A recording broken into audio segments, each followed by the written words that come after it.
Well, I want to thank you all for attending the Meditation 101 class. It's the gateway to the all. So when I talk about the all, I'm talking about everything. I'm talking about the Most High, the energy of God. Through meditation, we can accomplish everything.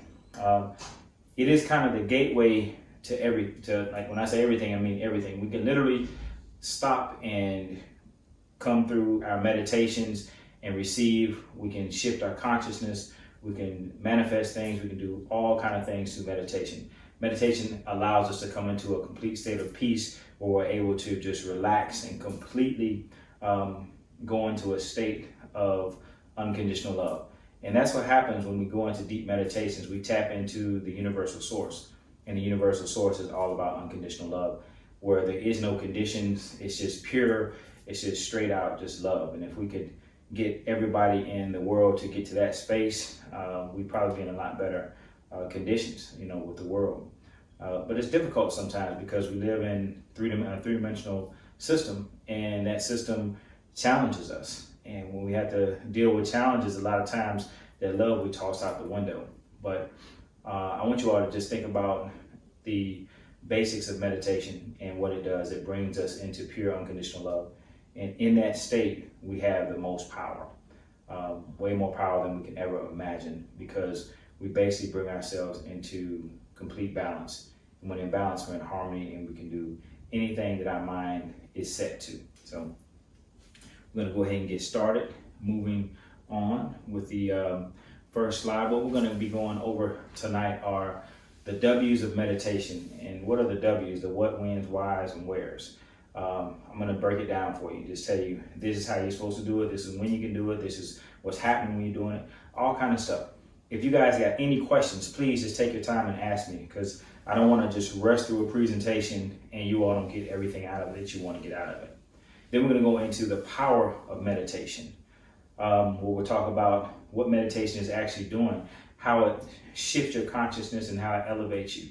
And we're going to talk about some key things with prayer and meditation in that section. Then we're going to go over how do I meditate? Because a lot of people ask me, how do I do this meditation? There's so many things out here. There's transcendental meditation, there's mindful meditation, there's guided meditation, there's meditation in motion. What are these different types of meditation? What are they doing? So I'm going to break that down for you guys and give you the information on that. And then breathing is the key. I'm going to talk about that, because if we don't take our time and use our breath, then we don't open ourselves to the true essence of meditation. Breath is life. And when we're going into deep meditative states, we're going into our truth, which is our life, the truth of our life. Then we're going to talk about the benefits and the effects of meditation. Pretty simple. Then we're going to go into some different keys and ways that you can enhance your meditation. A lot of people ask me about different ways to do, how can I go deeper? How can I go further? What can I do? How can I do it? So we're going to break some of those things down. We're going to go into it. I'm going to just give you some ideas. Remember, this is Meditation 101. This is going to give you the basics and the basis of meditation. Some of the stuff you might already know, some of the stuff you might not know, but the stuff you don't know is going to build upon your foundation. And we always know the stronger the foundation, the better built the house is going to be. So I think everybody that is doing meditation should be actually attending this seminar, because it's going to help you to understand a lot about it. And it's going to unlock some keys within you so that you can actually perform it and do a lot better with it. So I want to thank you all again for attending and spending your evening with me, because this is one of the top, I guess, one of my top babies and pet peeves, it's my top thing. It's a meditation is how I was introduced to the world, and it's kind of going from there. So I appreciate you all for joining. And this stuff is mostly from me. This is not something that I've read up and studied about. These is things that I've experienced and I've gone through in my own experiences. So this is what I'm giving you, something that is directly from me. Some stuff I got from understanding from books, but very little, maybe 10% of the presentation. So with that, we're going to move on to the next slide. We're going to get started with the W's of meditation. So let's talk about this. What is meditation? Does anybody want to chime in and say what their idea or their definition of meditation is? If you can, just speak up. If not, I'm going to kind of go over the list and break some things down and give you some information. So if anybody wants to talk, the floor is open.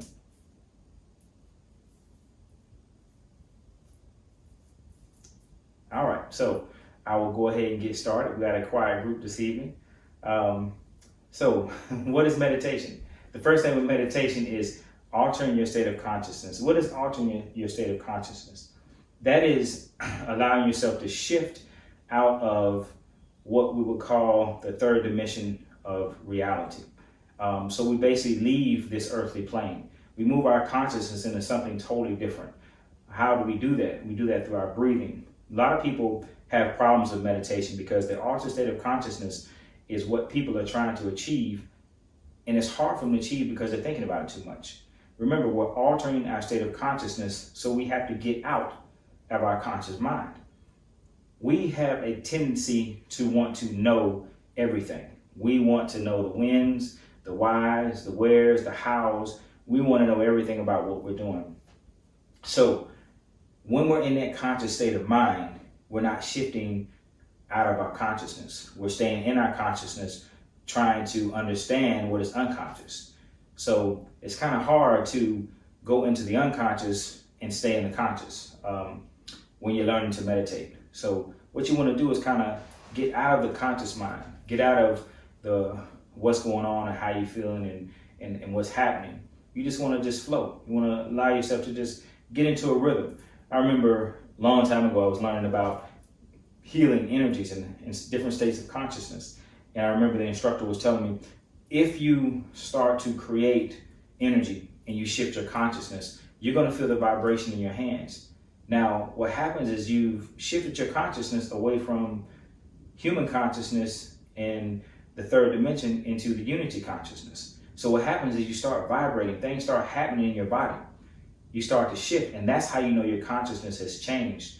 But then the first thing that happens is as soon as you feel that vibration and that frequency coming through your hands, all of a sudden you're like, I'm doing it.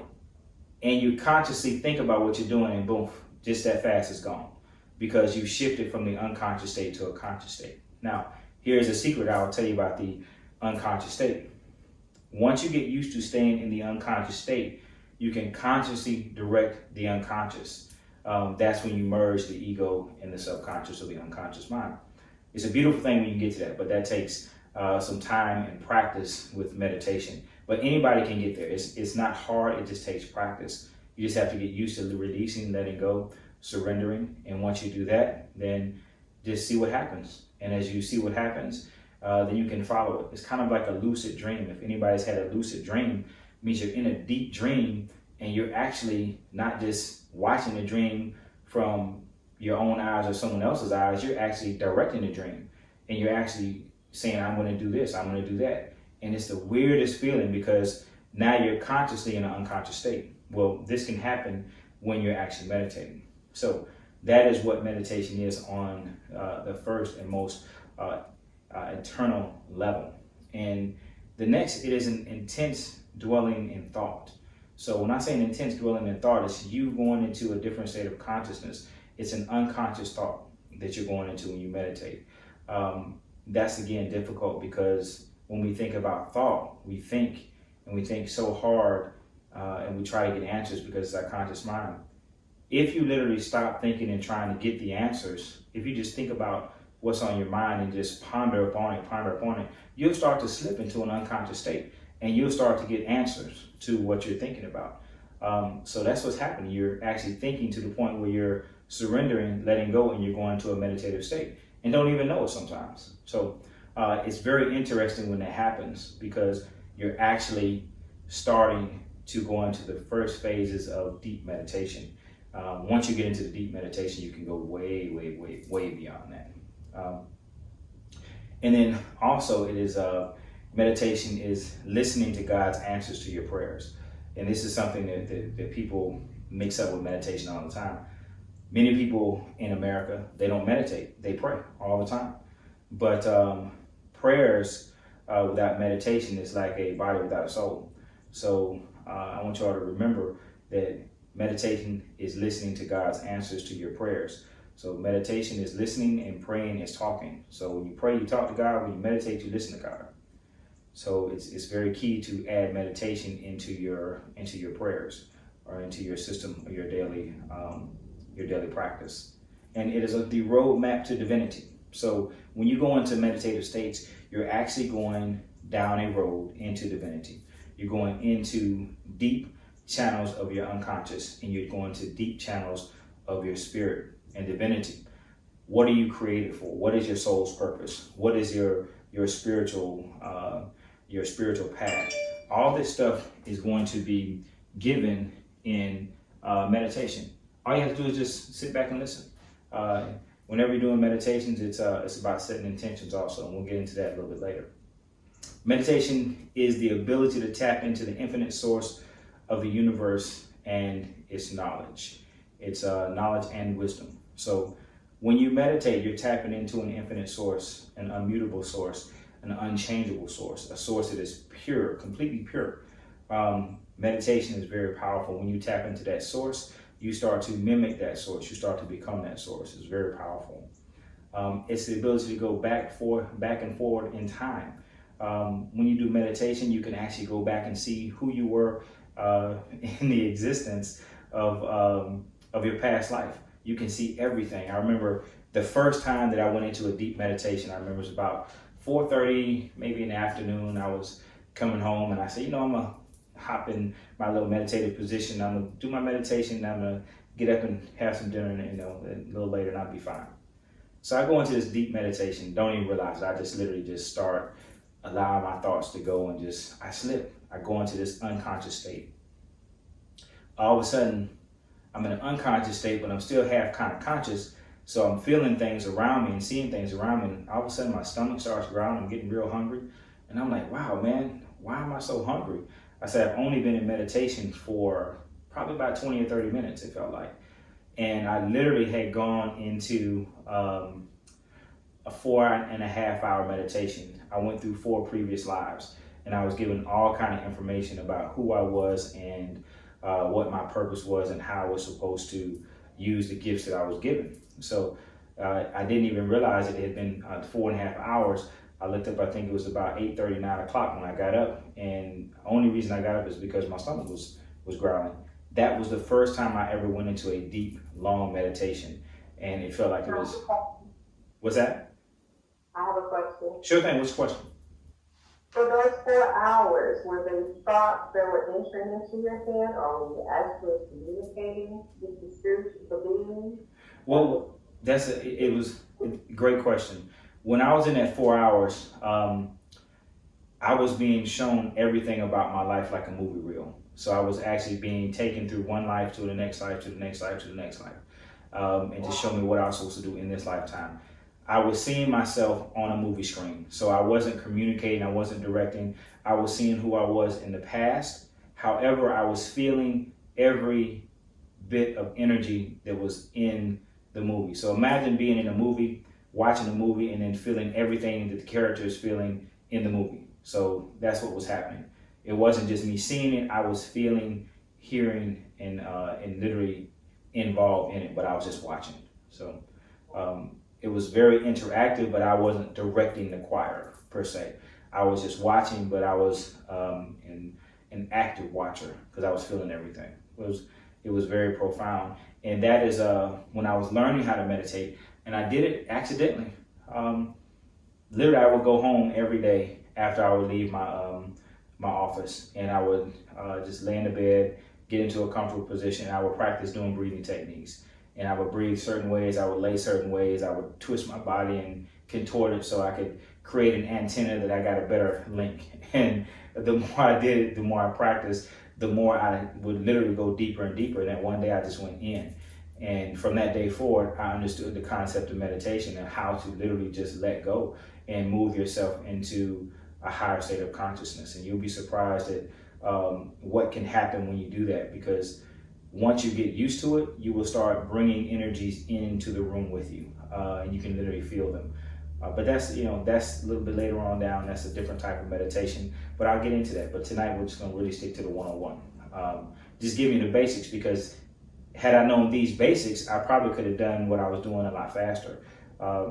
So we're going to get into that a little bit later, but we're able to go back and forth in time so we can see who we were in the past, and we can see what's going to happen to us in the future, all through meditation. When you go to a soothsayer or a card reader, they're picking up. Excuse me, I have a question. Yeah, what's the question?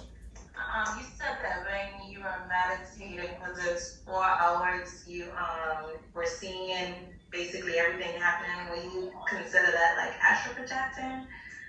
That's Astral project, just deep meditation. That would be deep meditation. I didn't necessarily astral project. Generally, when you astral project, you'll stay within a certain universe. I was in different universes, so it's a little different rule. The astral projection keeps you. There's a rule: you can only go so far where you have a tethering cord to your umbilical, your stomach, and it tethers to your spirit. So you can only go so far. But in this case, I wasn't just in this realm projecting from one place to the next. I was literally in a different space, and I was literally being shown everything about my life. So it was a little different than astral projection. Now, if you do want to go back, and you would do the Merkaba, and you wouldn't astral project, which is another type of meditation, which goes way deeper than astral projection. But you got to be careful with that one, because you can go outside the universal realms, and you can go into places that you can get stuck in. So you just got to be careful with that one.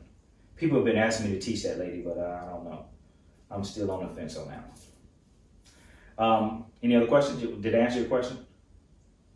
Yes, that's my question. Okay, perfect. So the next thing is seeking of truth. That's what meditation is. When you go into deep meditation or any kind of meditation, you're seeking truth. You're looking for what is really the reality that I'm in. Because this third dimension is a illusion. It's a fabricated illusion of everything and everyone's thoughts. So once you can understand that, you can start to break down the illusion, and you can start to create the life that you want to create. That is really fun once you get into that space and you understand it. But going into meditation first will allow you to understand the collective consciousness, so that you can understand the illusion that we're living in, and you can start to create your own reality in this illusion. And it's pretty profound when you do that. So you want to definitely seek your truth when you're doing this. So that's kind of what meditation is in a nutshell. And then we'll talk about, when should I do it? When should we meditate? I would say do it daily, because the more that you do it, the more proficient you get at it. And the more proficient that you get at it,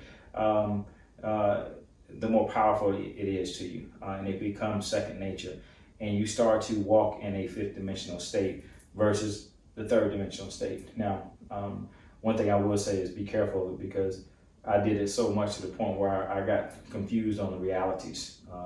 I would stay so much in the fifth dimension that I didn't want to come to the third dimension. It was hard for me to tell if I was in the third dimension, or if I was in the fifth dimension, or if I was creating, or if I was in an illusion. So it got a little confusing for me. So I had to go through a series of grounding and bring myself back into the third dimension, and then still stay connected, and then go into the fifth dimension. Because doing too much meditation and deep meditation can put you into kind of aloof situation where you're not really cognitive of the real world or the third dimensional world. So just do it in moderation, but I would do it daily, maybe 10 to 15 minutes. What I was doing was trying to meditate for hours a day, and I would just keep practicing. I didn't know any better, so I was going places I probably shouldn't have gone. But I want you all to just kind of do it on a regular schedule, but don't go too far too fast. Just take your time with it, and you'll be surprised at the benefits of it. And we'll get into that a little bit later, what meditation will actually do for you. Hey Derek, so how do you control how far you go? Like, how do you control that? Well, with me, when I first started, I didn't know how to control it.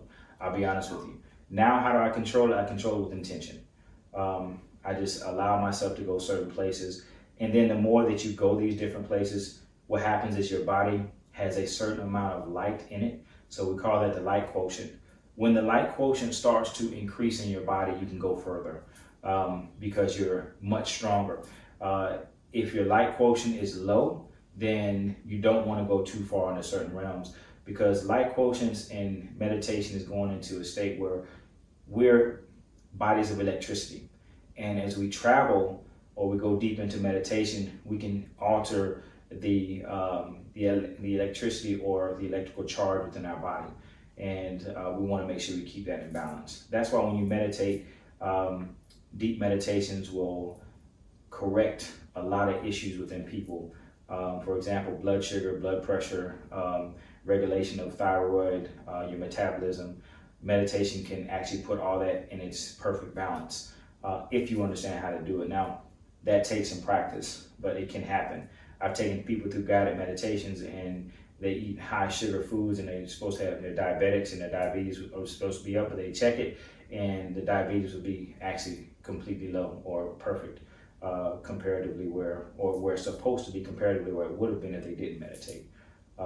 So how do I keep myself from going too far? I set an intention right now. The other thing you can do is set a timer on your watch. So the timer will literally bring you out of an altered state of consciousness. So you won't go too far, too fast. But most of the time, you're not going to go too far, too fast just doing mindful meditations, guided meditations, and transcendental meditations. The only ones you have to be careful with going too far is going to be like trance meditations and Merkaba meditations. But we'll get into those a little bit later. Did that answer your question? Yeah. Okay, perfect. All right. So the more you practice, the better you're going to get and the deeper you're going to go. So when you first get started, it's going to be hard to go really far. But the more you practice, the more you get into that zone, the deeper you go. And you'll be surprised. Another answer to your question, Patrick, is our intuition, our own spiritual bodies will only allow us to go so far and allow us to go so deep. Your higher self is going to put a governor on you so you don't hurt yourself. And that's a beautiful thing about it, because once you start tapping into this, it's not like God wants you to go into things and be unsafe. He wants you to be very safe. So he sets his own parameters for you. And you'll be surprised. And something else about meditation, again, remember meditation is deep thought. So you guys are probably meditating more than you actually know it. If you're ever sitting there thinking about something and you kind of go into a trance and you're like, hey, wake up, you snapping your fingers. What's happening is you're going into a trance, deep into a trance, and that is meditation. So you're just focusing on the thought and you're meditating on it. You probably go into that thought and you start getting answers or certain scenarios playing out. Yeah. See, I do that all the time, but when I'm actually sitting down trying to meditate, my mind be everywhere. And so you're trying to, you're trying too hard. As I'll just drift. Yeah. And sometimes it's dangerous too, because sometimes it happens while I'm driving, but I'll still be conscious. Right. Now, see, that's a key thing that you're saying. Meditation or trance states happen a lot during driving because you're sitting still, you can't move around, and you're focused, like your eyes are in one space. So if you could mimic that in an actual guided meditation, just mimic yourself driving and just go into a state where, I'm driving a car and I'm listening to my music and I'm just flowing with the rhythm of the car, because the motion of the car is it'll lull you to sleep. It'll put you into a really deep meditative state. So just be careful driving like that, because you don't want to fall asleep. But you've seen people go into a trance. I've done it before, and I'll be 3, 4, 5 miles down the road, and I'm like, how did I get here? And I'm shocked, like, oh boy, what just happened? And I'm looking around like, oh man. So let me ask you this. Yeah. So let me ask, is it okay to, because when I do that, I always have my eyes open. Yeah, you're always gonna have your eyes open doing that, driving, yeah. No, I'm talking about when I'm drifting off, like I'm in, say I'm looking at trees. And that's when I'm in that state. Okay. So that's a form of meditating? It is, definitely. So what you should do is, it sounds like when you're in trees, you're in nature. And in nature, your body grounds. So your thing is really grounding. So next time you come to meditation, I'm going to give you some tourmaline and some heavy grounding stones. And that'll probably help you get into a meditative state a lot faster.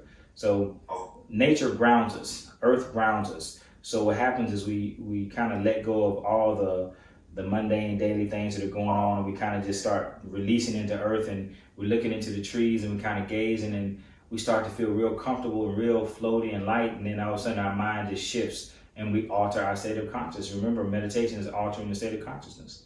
So that's what's happening. You're meditating, and you're doing it without knowing, so you're probably doing it a lot more than you think. It's just, we call it meditation when we're trying to do it, but we don't understand how to get into that state because we're trying. And that's what we have to consciously just remove ourselves and surrender. And that's how we get into a very good meditative state.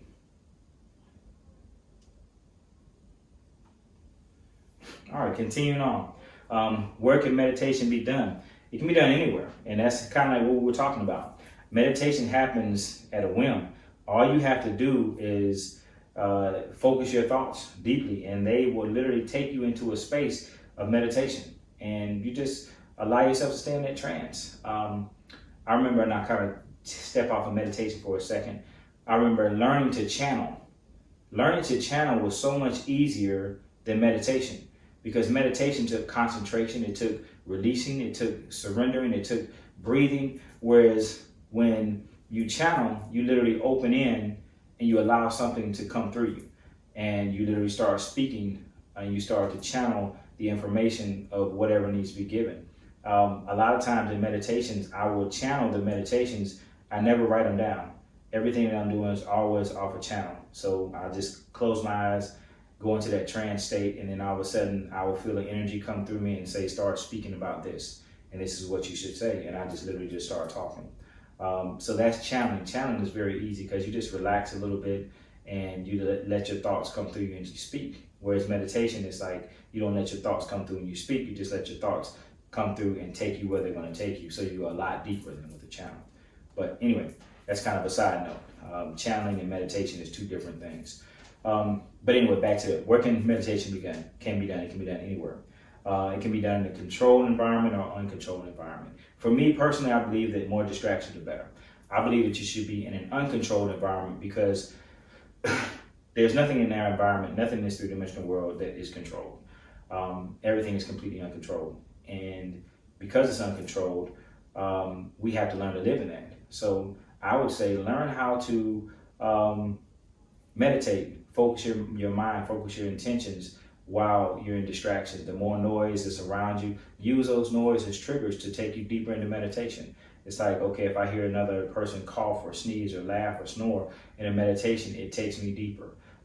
That's because I'm programming my mind to ignore those things and allow those things to help me versus me trying to combat them with my conscious mind.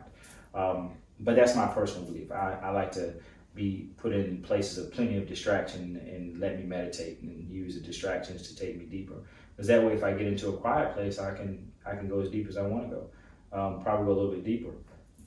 But sometimes it's funny because when I am in a more noisy or uncontrolled place, I literally get a better meditation than I am when I'm in a controlled place. Just because I've conditioned myself to allow the sounds to take me deeper. So they're my triggers. And meditation can be done while you're exercising, while you're stretching, while you're doing yoga. I remember while you're driving.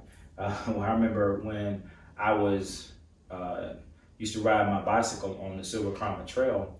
I would ride for like maybe 20, 22 miles, and I would literally just go into a state of trance, and I would just pedal, and I would just be in nature, and I would feel all the energy.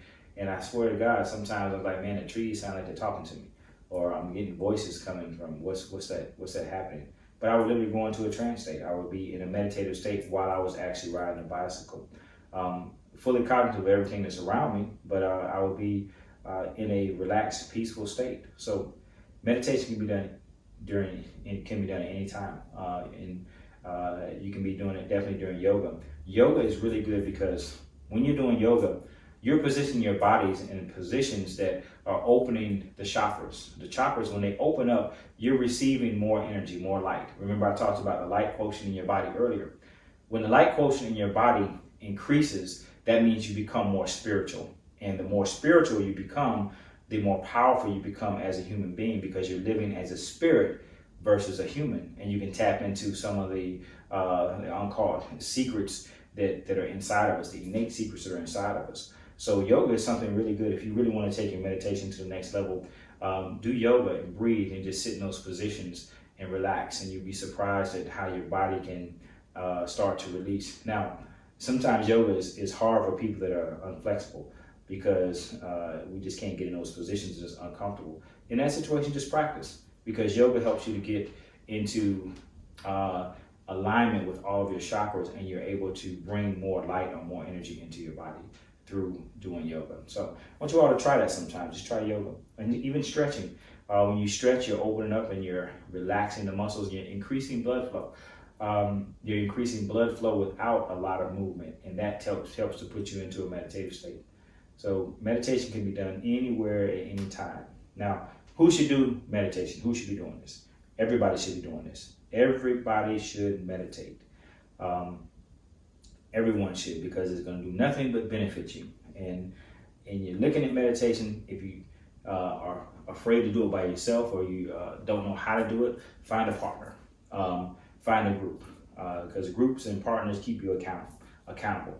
If you want to find a group meditation or guided meditation or led meditation where you can just go and learn, because it's doing nothing but benefiting you. Meditation is going to do nothing but help you. It's just like saying prayers. Prayers are going to do nothing but help you. It connects you and links you back to the source. That's what we want to do, link back to the source when you're doing the meditations. Partners, groups, they help keep you accountable. You know, everybody wants to feel good about certain things, and the group is going to make you feel that way when they're keeping you accountable to doing your meditations. Then a lot of times we have the human ego, and it helps us to sometimes go into a competitive mode where we want to do a little bit more. But I will say, be aware of that, because the only competition should be with or between yourself. Don't do competitions with other people. That never prospers at the end of the day. Just make yourself better, and you'll be surprised. That's all part of meditative and spirituality. Why should I do it? Because it puts you in touch with your spiritual self, your true self, your positive nature, that God self. And who wouldn't want to be in touch with that? That is your creme de la creme. It is the highest of the high of what you can be into. So you want to tap into that. Meditation will shift your whole world into an enlightened state and do nothing but bring better things and higher good into your life. So meditation allows you to tap into the source of God. It allows you to tap into the true essence of who you are as a spirit. And when you tap into the essence of the spirit being that you are, you start to become that. You start to live that. When you live as a spirit being, you become limitless. So allow yourself to become limitless through meditation. Meditation is the key. It's the first step. Once you do the meditation, you can move into some other things, but meditation, that's where we want to start. Once you start that, everything gets really simple in your life. Really simple. It starts to flow. Now, here's the good key parts about this. What is the power of meditation? The power of meditation is the essence of the soul of our prayers. So it's the essence and soul of our prayers. What does that mean? That means if we're saying prayers, the prayers are like the body, the house. But there's no soul, there's no spirit, there's no essence of the prayer without the meditation. So it's the essence of the soul. The meditation is the soul. It taps us into who we truly are. And that's what we have to do. We have to tap into who we truly are to be our highest potential. So the power of meditation is the essence and the soul of our prayers. It's the essence and soul of our being. And here I say a prayer without meditation is like a body without a soul. So the power of meditation is giving the essence to prayer. We all know how powerful prayer is. We all know the power of prayer. But the power of meditation is just as equal, if not higher, because it is the soul of the prayers. It's our direct link to our truth, our own personal truth. And we want to tap into that truth of who we are, because when we know who we are and we tap into that truth, we can truly expand our consciousness and we can enjoy our lives. You ever seen people going through life and still trying to find themselves, and they're lost, and they're miserable. They're constantly in a search. And if they would just stop and meditate, they would probably find themselves and probably weeks to months versus trying to do years. But meditation opens you up to so many beautiful things. The power of it is to shift your life. The power of it is healing. It allows you to grow more into the lightness of what you're meditating on or meditating about. And that's something that's very powerful. If you start setting intentions, simple intentions, you meditate on them. And as you meditate on those intentions, you start to become more of that intention. So what's happening? You're becoming limitless because you're praying or you're meditating on aspects of making yourself better, of doing more phenomenal things. So when you start tapping into this energy and you start becoming more of the lightness of what you're meditating on, you start to become a god or a goddess. And that is the power of meditation. It's very powerful. You start to become what you meditate on. And, you know, a lot of us still have childlike minds, and we meditate on things as incredible and pure beauty. And when we meditate on those things, we start to draw them to us. And the more we meditate on it, the more we think about it, the more we think about it, it begins to happen. Remember, our thoughts become our actions become our habits become our paradigms, and our paradigms become our truth, and our truth becomes our reality, and the reality is our destiny. So just remember that. The more we meditate, we're going into a deep link. We're going really deep, really deep into who we really are. And when we start tapping into that essence, we start to expand. And it's meditation is the secret to all growth. And it's the secret to the growth and expansion of ourselves, and it's in the spiritual realm. And we got to remember there's a key factor. You know, we got 7 principles I've talked about several times. The second principle is the principle of correspondence, which is what is above is below and what is below is above. So if we start to go into our essence in the above through meditation, then it's going to come into the below. It's going to bring us to our highest selves, our higher selves. And as we come into our higher selves, we're going to expand into something very beautiful and powerful. And every aspect of this three-dimensional life will become heaven. So we talk about creating heaven on earth and earth on heaven. The parable in the Bible talks about it'll be as it is on heaven, as it is on earth, and as it is on earth, it will be as it is on heaven. That is the principle of correspondence. What is above is below. So as we start to go into the above, when we create this heavenly space in our minds, then the heavenly space becomes in our bodies and in the third dimension. And that's how we start to create the reality that we want to create in this third dimensional illusion that we talked about earlier. Meditation holds the secrets to life. When we meditate, we're able to tap into things. When you start learning to do certain meditations, you're able to go into different realms, dimensions. You're able to tap into different spirits and different knowledge, universal wealth of knowledge that you're able to tap into. You can tap into the Ascended Masters. The Ascended Masters are the beings or human beings that walk this earth that mastered everything that we're talking about right now. And as an Ascended Master, they are the higher ones and manifestations of God. It goes like Kuan Yin, Buddha, Jesus Christ, Baha'u'llah, Moses. All these were ascended masters because they walked the earth and they ascended. Once you learn how to meditate, do certain meditations, you can go into the realm of the ascended masters and you can sit and talk with them. It's very powerful. So the power of meditation is connecting you to the universal source of all that is and tapping into that wisdom and truth. And when you do that, it brings profound peace. Profound peace. And it's like when you finish a meditation and you've made that connection, you sometimes just want to cry because it's so peaceful and it's so powerful. And it's like, this is where I want to be all the time.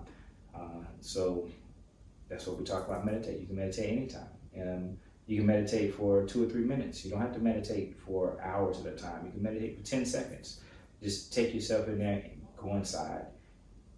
Allow yourself to feel that goodness and that profound peace, and then come back out and expand. Because when you go inside for just that second, a few seconds, it's like a lifetime of energy that flows through you. The Most High is the most powerful system, the most powerful consciousness that there is, and anything can be done through it. So tap into it. Allow yourself to come into that profound peace and experience the power of meditation. All right. Now we're moving on into how we meditate. Now this is a lot of controversial on how you meditate. Everybody has their own little system.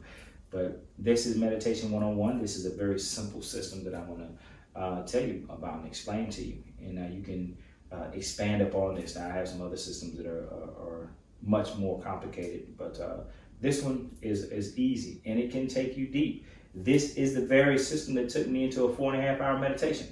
That told me every experience of every past life that was relevant to this life and what I was supposed to do with my spiritual gifts from that day forward. And that happened probably after I was meditating for about 1.5 years.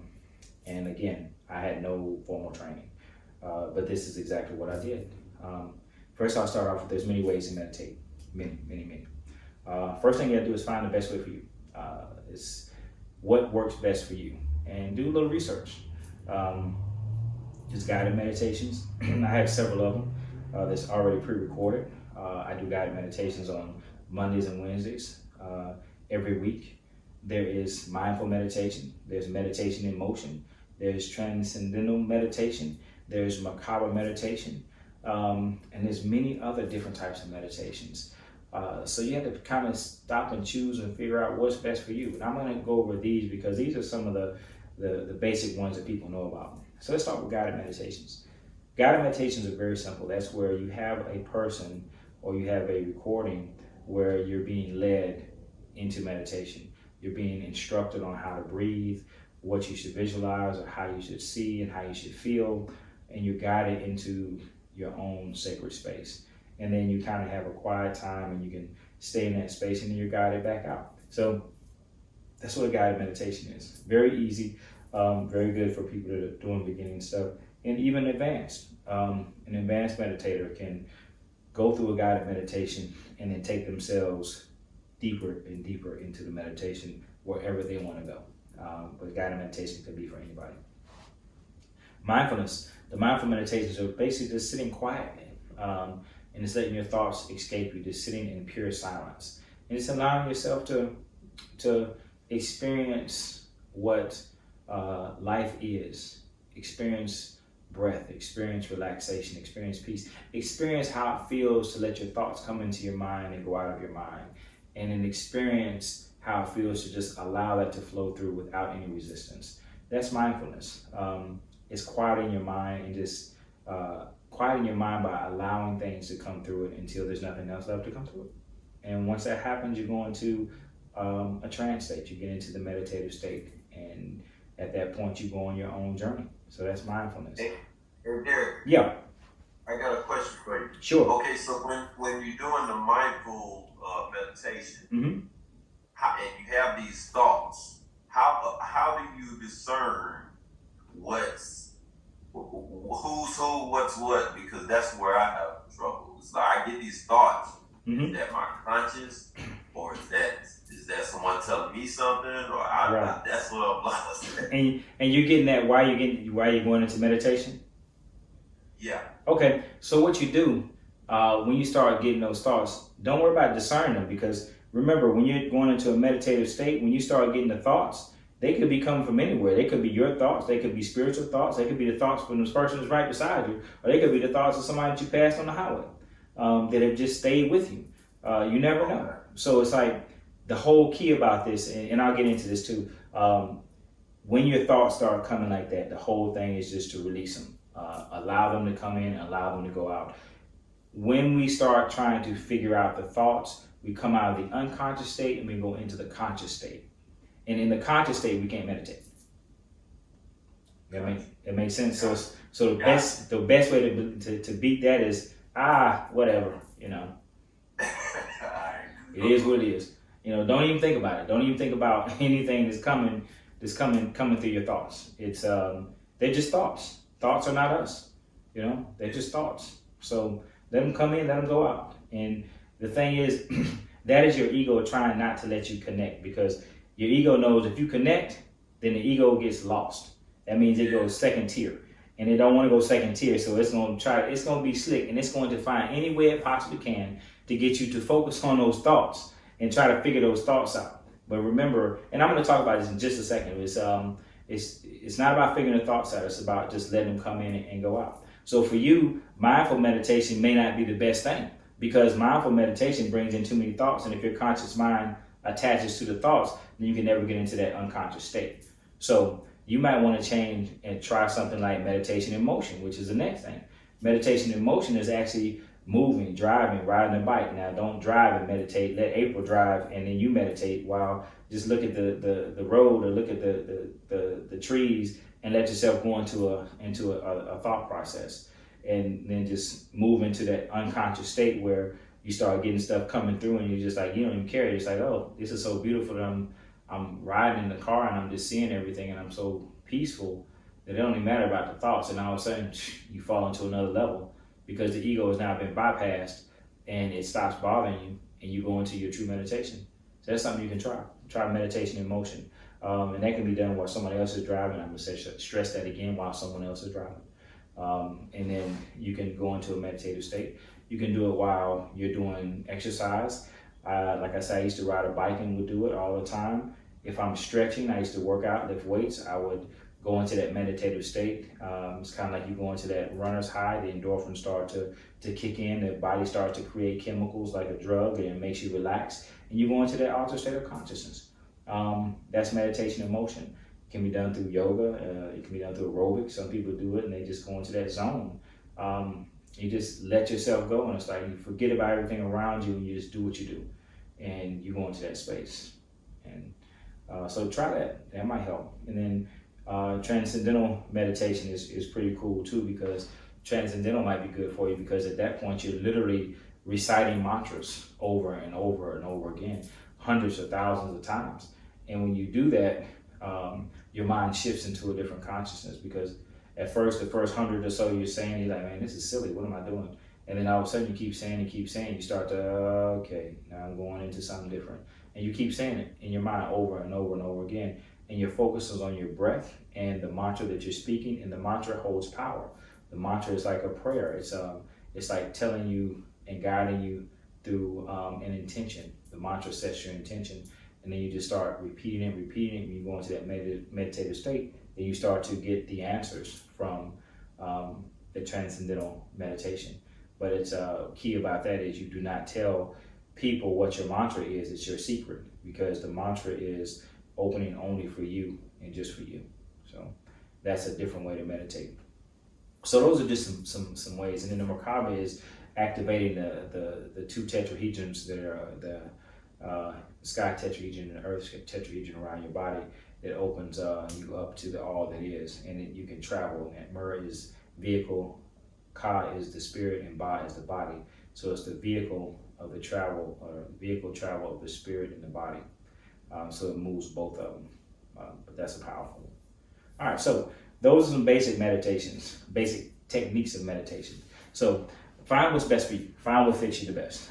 Next thing you want to do is find a place conducive for you to meditate. So remember, whether it's going to be in a place that's controlled or non-controlled, it's completely up to you. Find the best place for you. For me, when I first started, it was in my bed. I would lay in my bed and lay in different positions and sides, and I would breathe different ways. So that is getting comfortable. Get your body into a position. Sometimes you can raise your arm up like this, or turn your head this way, that way. The more that you shift your body, the more you're opening the antenna to connect to the other side. You have to find out what works for you. For me, I would lay on my left side, kind of in the fetal position, and I would breathe like this.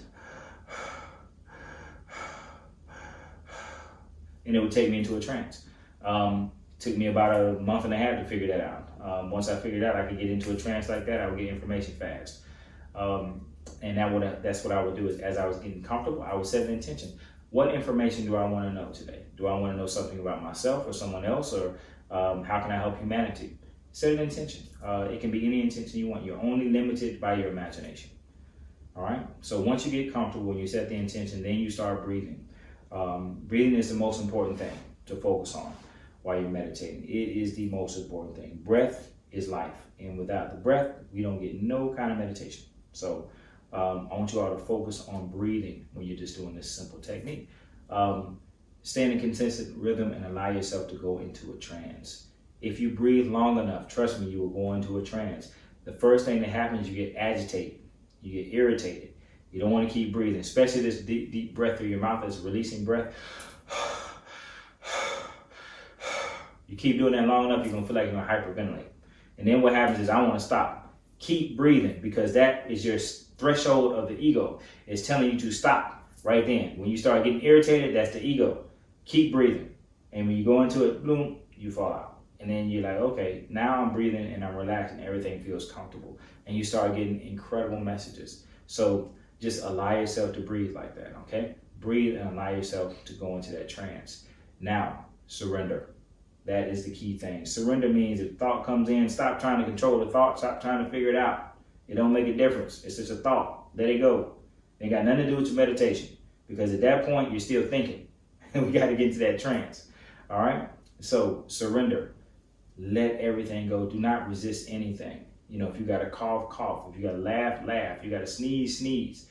Do not try to stay fixed and frozen in one spot. Allow yourself to just surrender. Let everything go. And when you let everything go, when you surrender, a true surrender, means you're going to drift into the unconscious love and the unconditional love of the spirit. And when you do that, stay there. Just stay in that space. Float. Stay in that space until you're ready to come back into consciousness. And when you come back into consciousness, come out of meditation and journal. Write everything down. That is the simplest way to meditate. Those little simple steps right there. If you get those things down, practice those things, then you'll be great. Now, there's no timer on this. It's not saying you have to do this for an hour, 10 minutes, 20 minutes. You can do this for 10 seconds. Just get into a comfortable position. Find a meditation that you're going to do. Okay, I want to do a guided meditation. Find one that just says breathe easily and gently until you can relax and release, and then come out of it. 10 seconds. Create your own if you want to. If you want to do a mindful meditation, just quiet your mind. If you want to do a meditation in motion, 10 seconds, 20 seconds, 30 seconds, just sit and maybe move, rock side to side, do a yoga position, do a stretch. Anything you want to do, you can do for as long as or as short a time period that you want to do it in. So don't bound yourself by anything. Your imagination is your limitation. So remember that. Your imagination is your limitation. 5 seconds, 10 seconds of meditation will be better than no meditation. And you'd be surprised, sometimes 10 seconds of meditation might rejuvenate you for 2 hours. I mean, something simple. You can literally just sit quietly, close your eyes, take 10 deep breaths, and relax every muscle in your body, and just surrender.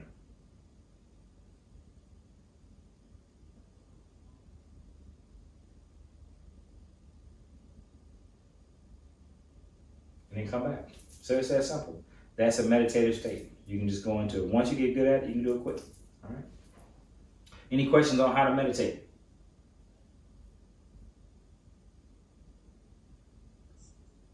No. All right. Moving on. Breathing is the key. Breathing brings energy into our body. And you all probably didn't know this, but there's 2 types of breathing. You can breathe through respiration, then you can breathe through your pores. It's porous breathing. Porous breathing is very powerful. Porous breathing allows you to bring energy into every cell of your body. It brings prana energy in. When we breathe breath, we're breathing oxygen, which is one type of energy. It's through your respirations. The other type of breathing is porous. We're going to draw energy in through prana energy all around us that literally saturates your skin. Your skin and your breathing will allow you to bring more nutrients in than any amount of food that you could ever eat. So just remember that. Breathing brings in or eliminates 70% of the expellation of our body comes from breathing. Not from sweating, not from exercising, not from urination or defecation. It comes from breathing. So when we breathe, we're expelling stuff out of ourselves. So when we say breathe out and release on the exhale, let everything go. It's very powerful. Breathing is key. I can't stress it enough.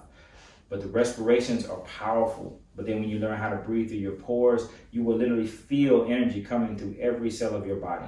And you'll feel yourself just reviving, and you'll feel the nurturing of earth. You'll feel the nurturing of the prana energy all around you. It brings life literally to every cell, internally and externally, when you're doing this type of breathing. It's not hard to do. It's just using your mind to visualize energy. Sometimes it's easy to just visualize yourself encapsulated in a bubble of light. And that bubble of light is filled with prana energy. Prana is everything. Prana is the avatar. It is all the elements combined in one, and it gives you everything that you possibly could need to live. And just sit in that bubble and just imagine that all the light was saturated into your skin and your body starts to illuminate. And you will literally start to bring energy into your body. There is a guy that I met probably about a year and a half ago. And he showed me a picture of one of his masters. And this guy was a breatharian, which means he doesn't eat. He breathes and pulls in the energy from the air, prana energy, to live off of. And he was, I think, 130 when he transitioned, and he probably hadn't had food or water for 80 plus years. And it was incredible how he looked and how smooth and tight his skin was. And we don't even know if he really transitioned as far as like passing away, or if he just transitioned into the spirit world. No, we're not sure how that happened. But again, that is through porous breathing, through respirations. He was a breatharian, very powerful thing.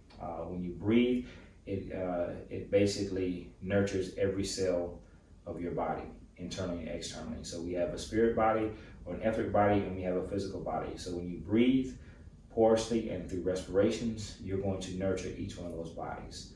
And when you're breathing does something very important. It gives you a focus point. It gives you something to think about. When you're thinking about breathing, if it's like box breathing, circular breathing, if it's rhythmic breathing, you're focusing on your breath. You're focusing on inhaling, exhaling, inhaling, exhaling. It gives your mind something to think about so that you bypass the critical point of the mind, and that unconscious part just steps in. The critical point is when you start, Patrick, actually what you're falling into is you start getting all these thoughts and you're trying to figure everything out. That's the critical mind. If you just focus on your breath long enough and the critical mind gets really, really aggravated, that means it's about to crack and it's about to give up power. Just keep breathing, keep focusing on it, keep breathing. And literally the critical mind is bypassed and you go into that trance state. And when that happens, you open up to the universe. Rhythmic breathing is very, very powerful as well. And you can do the rhythmic breathing through respirations and porous, or both at the same time. The rhythmic breathing creates the trance that I was just talking about, and allows breath to be directed into an intention. So when you're breathing, the intention of the breath is to hold, breathe out, hold, breathe out. You start focusing on that intention so much that your mind shifts away from all the other things because you're trying to stay in that rhythm. And again, your imagination is your limitation. So allow yourself to breathe rhythmically and allow yourself to shift into that trance space. So the trance opens you up to the infinite world of spirit and taps you into the all. Any questions on breathing? No, that's that. All right, moving on. Thank you, Ms. Barbara. Appreciate it. All right, so the benefits and effects of meditation. These are just some things. This is not all. I mean, I just kind of just made a list up. The first thing I think about is connection to spirit. The truth that you're coming into is healing. It's regulation of emotions. It's inner peace. It's calming. It helps with health benefits like regulating insulin, regulating your blood pressure. And sometimes even with mental health, it helps to bring into mental calmness and peace. It brings you balance. The meditation removes blocks from your unconscious mind. It removes blocks from your conscious mind. And it connects you to the infinite knowledge and wisdom of all. When you connect into that, then you start to come into the understanding of your higher self. And that brings you more self-awareness, which brings you into self-mastery. Meditation will help you to master yourself. It allows you to accomplish without striving. When we live in life, it's a struggle. Sometimes we're constantly striving to get into something and to do something. It's work. So meditation allows you to accomplish without all the struggle, without all the striving and the pushing in the three-dimensional or conscious work. Meditation allows us to sit back and be quiet and draw to us what we desire. And that's key. Meditation is the key to manifestation. It brings everything in. It teaches you and enables you to surrender, and it removes self-created illusions. Because meditation will show us the truth, and when we see the truth, we don't have to look at all these illusions that we see, these third dimensional illusions that we see every day, all day, and then are put up around other people. I used to say all the time, the highest consciousness wins when you're in the third dimension. So if you got the strongest consciousness, then guess what? You're going to project your consciousness on the person that's in front of you, or across from you, or that's in your space, and they're going to experience your reality. Meditation allows you to experience your own reality, and your consciousness raises above them. You can have somebody with the strongest physical third dimensional consciousness in the world, and you can have somebody that's a newborn, a neonate, a baby, when it comes to the meditation, and their consciousness is going to be higher than the person that's in the third dimension with their so-called highest consciousness, with their powerful consciousness to create. Because when they're creating through the ego has no power to stand against spirit, none whatsoever, because the ego is part of spirit, but it's a smaller part of spirit, and it is only the physical existence of spirit, which is us as human beings. And so that's something key. The ego is the physical existence of spirit as us as human beings, and that is our lower self. Our higher self is pure spirit, because remember, we're spirits before we are humans. We're spirits before we're humans.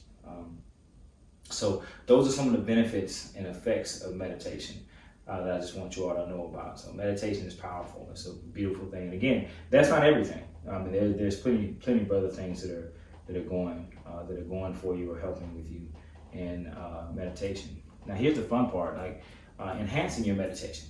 How do we enhance our meditation? How do we get further? How do we get better? How do we expand our meditation process? How do we do this?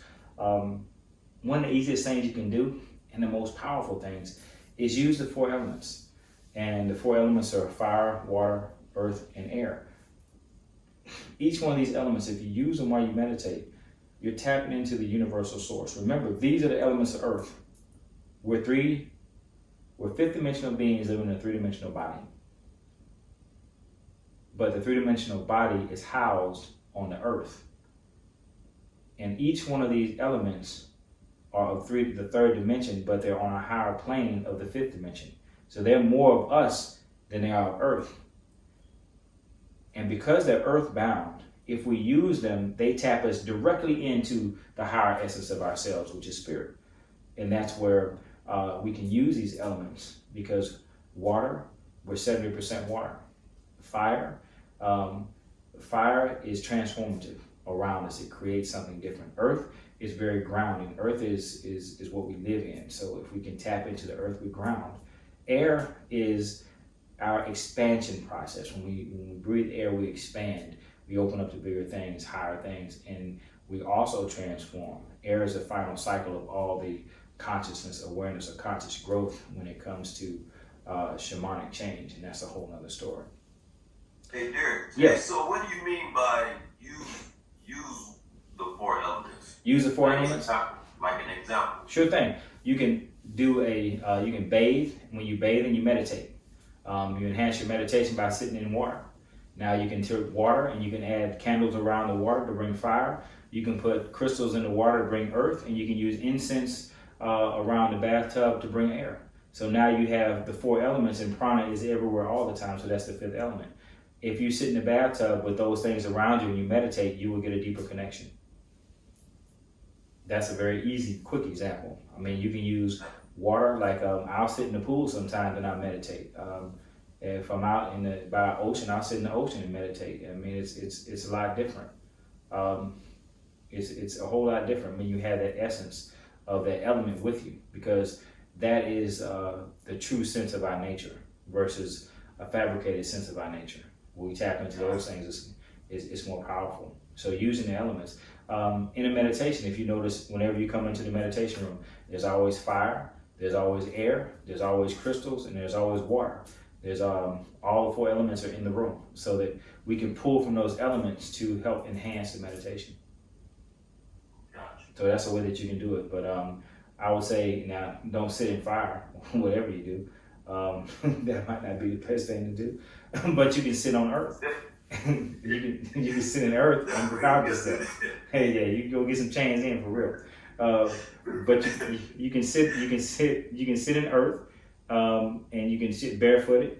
And when you do that, you can tap into a whole nother aspect of everything that's going on. You know, you can tap into the grounding aspect of earth. Yeah, you can sit in front of a fire.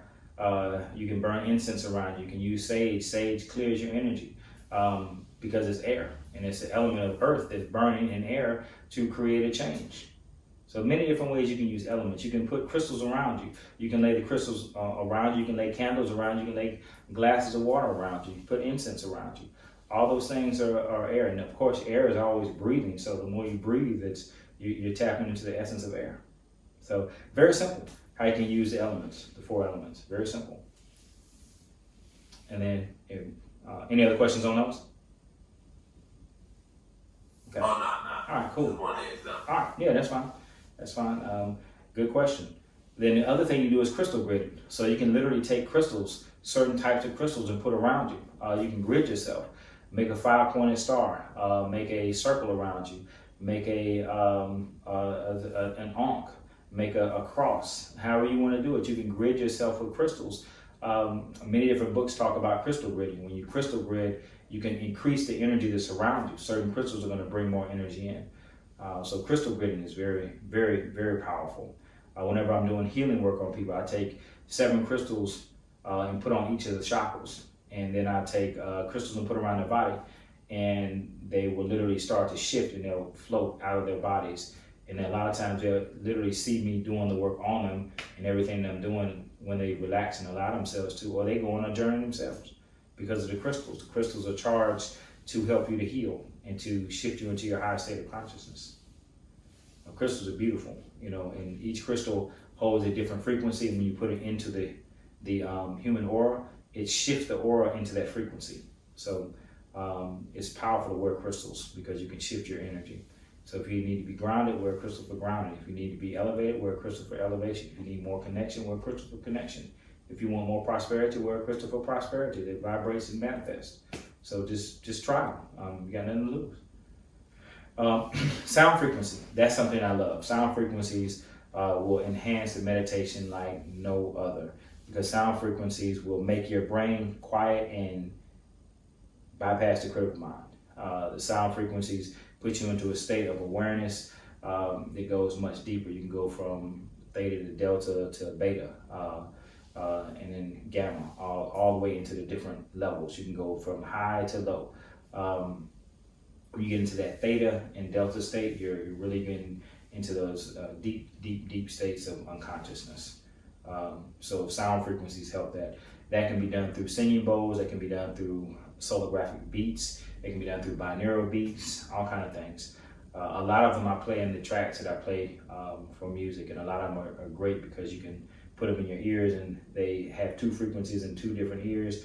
And when you have 2 frequencies in 2 different ears, what happens is they hear the frequency of the difference of the 2, and depending on the frequency that I create, you're either going to go deeper into meditation or you'll be very energized. But that's I won't say it's a secret, but it's a practice for understanding binaural tracks and how the brain waves work. But sound frequencies are very key. Another thing I love doing is drumming. Drumming is something that allows your body to just get into a rhythm, and you just go. You listen to the drums and you hear the drums, and all you hear is the drumming, and you forget about everything else. It's kind of like breathing. Instead of breathing and focus on your breath, you focus on the sound of the drums, the rhythm of the drums. Next thing you know, you're breathing to the rhythm of the drums, and you're breathing the rhythm, and you want to stay with the rhythm, and you go deeper and deeper into a trance. So drumming is a way to enhance your meditation. Listening to drumming, or you can actually drum yourself. You'd be surprised. You learn how to drum, you actually take yourself into a trance, into a meditative state. And last thing I want to talk about is chanting. Chanting is something that's very powerful. It's kind of like saying mantras over and over and over again. Like one of the chants that I use is Alashe Yom, Alashe Yom, Alashe Yom, Alashe Yom, Alashe Yom, Alashe Yom. Saying that more and more times, you would literally pull darkness out of somebody's body just by chanting that. and continue to chant, continue to chant, continue to chant. And I've had amazing things happen to people when they would just release stuff that's been in their unconscious mind, in their emotions. But chanting is very powerful, and it's beautiful when you actually get into a rhythm of it and you get the sound going. And you can drum with it as well, and you can crystal grid. So you can actually use each of these individually, or you can use all these at one time. Now just remember, the more you use, the more energy you're going to be drawing in. So that's going to take you into a much more altered state of consciousness and a higher frequency. But it's a lot of fun. It's a lot of fun learning how to go deeper and deeper into meditations. And the more advanced meditations you learn, the deeper you're going to go with it. But like I say, with anything, just take your time. Go slow with it. You know, you don't want to rush any process. You just want to take your time and go. And then to close this out, I mean, if you got questions after, it's fine. But some of the quotes that I say is, meditation is the gateway to the all. It is our vehicle from earth to the heavens. So we want to use our meditation to open ourselves for the higher and the greater goods of ourselves and humanity. Meditation is also listening to God. It's listening to the all. It's listening to the omnipotent source, bringing us into our highest power. Meditation is key for anything that we want to do in this reality. So once we tap into meditations tap into meditation, we can open ourselves up to our highest consciousness, which is a yik, a share, a yik. And with that, I want to leave you all with a powerful name of God to take you on your journeys. And as I speak this Hebrew and call this name of God and ask this name of God to walk with you all, to enlighten you all and bring you into your highest spiritual relevance, receive it with peace. And if you have any questions afterwards, you feel free to ask. So if you could, just please bow your heads for a moment. A yik, a share, a yik. A yik, a share, a yik. La Eloah, El Shaddai, Elohim. Ein Sof, Ein Sof. Ete Gebor Leolim Adonai. Ribon Yeshua Olam. Ra, Malachi, Yosafar, Daniel. Ha, Kohen. Allow the light vibrations of Meh Wameh Yohewai, Yahweh, to activate upon everyone within the sound of my voice, to bring you to your highest spiritual consciousness, to be protected by the light of the Most High, to bring the energy of the all into your lives for protection, guidance, and peace. In the sacred name, Allah Shayyin. Baruch Shem El Qudus Hashim. Selah. Amen. Amen.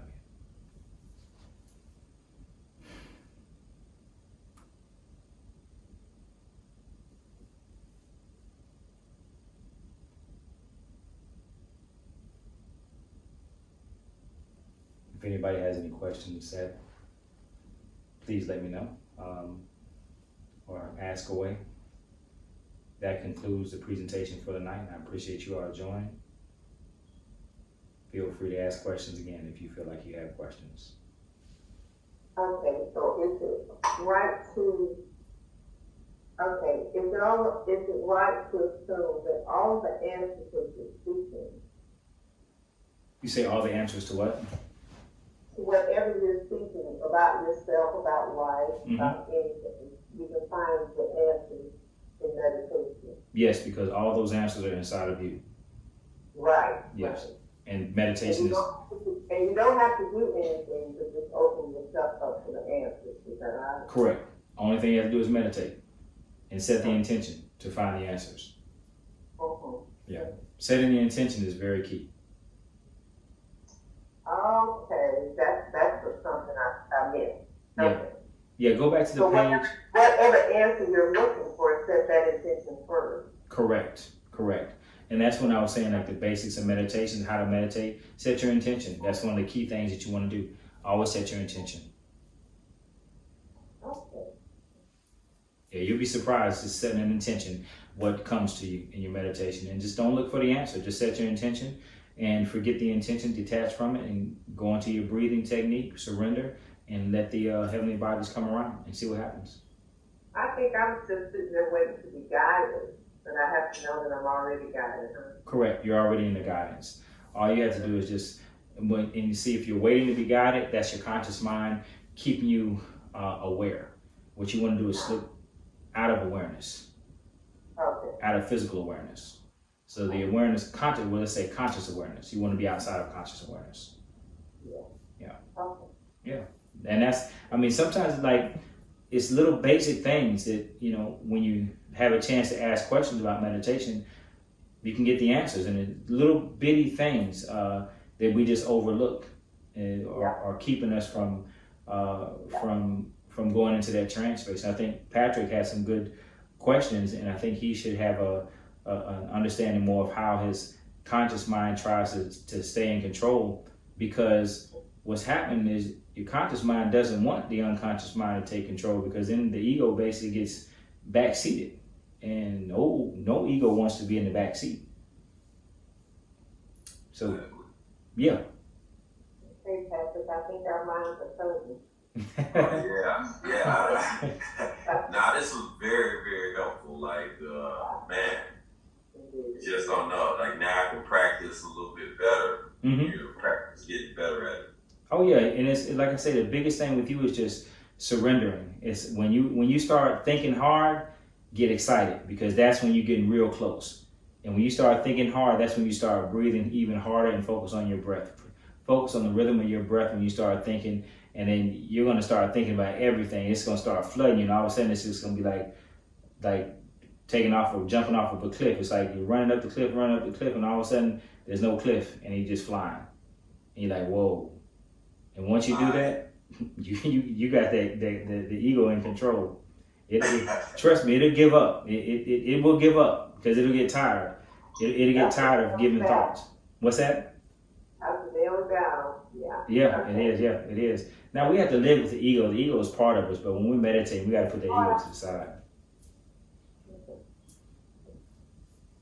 Well, thank you. This was great. You're welcome. This was great. I'm glad I was able to Yeah, help this is you. very helpful, Derek. Thank you. You're welcome. You're welcome. Thank you so much. You're welcome. You're welcome. Thank you all for joining. Thank you all for joining. I really appreciate it. Really appreciate it. Glad I could help. And if anybody had any questions, always feel free to contact me and just ask me. It's generally I can get the answer quick, and that's one thing that I can definitely do usually, is come up with answers. And also, you said if I have my eyes open, I don't necessarily have to have my eyes closed all the time. Correct. You can actually meditate with your eyes open. Okay. Yeah, you're fine. Yeah, so it's like close your eyes if you choose to, if you desire to. If not, just keep them open and watch. And that's something else, because you're not resisting the conscious mind. Because sometimes the conscious mind, close your eyes, it's like I gotta throw thoughts in here, because if my eyes are closed, I'm gonna go someplace. So I gotta. That's how I am when I close my eyes. Yes. I don't. Yeah. Nothing happens. Yeah. So, I'm just sitting there waiting. Yeah. Open your eyes. What I do is open your eyes, and I turn a fan on next time you're here, and then watch the spinning of the fan. Don't ever stop watching it, and that'll put you into a trance. Oh yeah, I'll try that. I find myself when I'm there and I close my eyes, I'm waiting for something to happen. I'm looking for something to exactly. show up. Yep, and that's that when you're looking for it, that's when it don't show up. Yeah.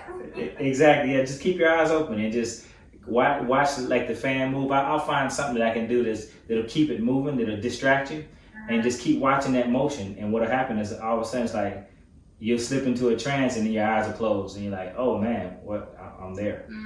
Yep, definitely. So meditate with your eyes open. That's fine. That's fine. Cool. Very good. Very good. Thank you so much. You're welcome, and I appreciate you all again for joining. You all have a great night. To everybody, Ahava Shlema. Peace and blessings. We appreciate you too. Okay, we'll see you. You'll have a good night. Peace. Peace.